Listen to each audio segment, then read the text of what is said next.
Bonjour, on va s'intéresser au numéro 15 de la page 280 du cahier sommet. Le diamant du pendentif de Léa a la forme d'un icosaèdre. Un icosaèdre, c'est un polyèdre régulier. En fait, c'est un des solides de Platon qu'on a vu au tout début du chapitre des solides, puis est composé de 20 triangles équilatéraux. Donc, ça ressemble à ça. Sachant que l'aire totale du diamant est de 34,64 mm² et que la hauteur d'une des faces triangulaires est d'environ 1,74 mm, trouve le périmètre d'une des faces de ce solide. Donc, on sait que l'aire totale du diamant, c'est 34,64 mm². Donc ça, c'est l'aire totale de tout l'icosaèdre. Puis nous, on aimerait ça avoir le périmètre d'une face seulement. Donc, je propose d'abord qu'on trouve l'aire d'une seule face. Donc, d'un seul triangle.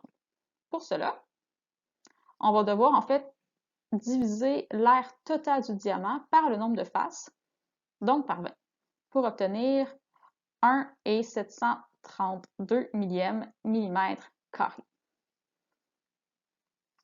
Ensuite, je peux trouver la base d'un triangle équilatéral parce qu'en fait, on connaît aussi la hauteur d'une des faces triangulaires qui est de 1,73 centième millimètre. Donc, la formule de l'aire d'un triangle, c'est la base multipliée par la hauteur et divisée par 2.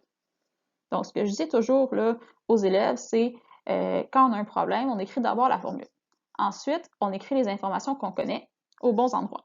Donc là, les informations qu'on connaît, en orange, on connaît la hauteur, 1,73, et on connaît aussi l'aire du triangle, qui est 1,732 mm².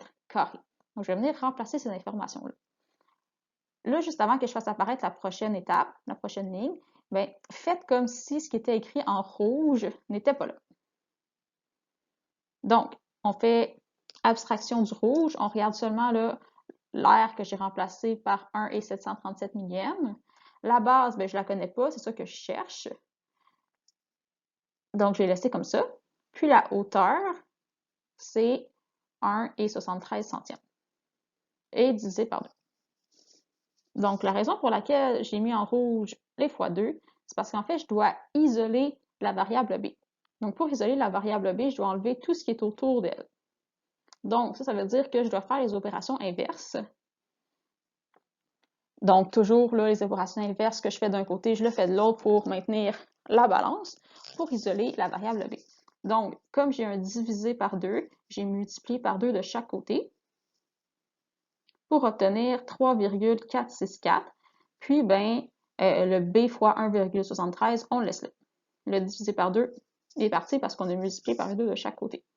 Maintenant, si je veux isoler la variable b, là arrive ce que j'ai écrit en rouge en dessous, on doit faire une division de chaque côté par 1,73 parce qu'en fait, on veut simplifier l'expression algébrique, en fait, l'équation algébrique.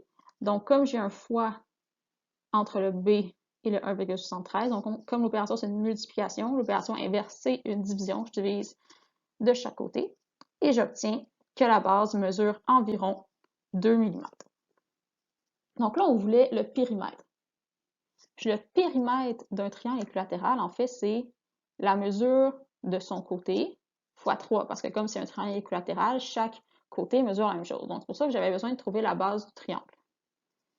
Pour trouver le périmètre, on écrit d'abord la formule, donc le nombre de côtés multiplié par la mesure du côté. Et comme c'est un triangle équilatéral, il y a 3 côtés, et la mesure du côté, c'est 2 mm. Donc on a un périmètre là, de 6 mm.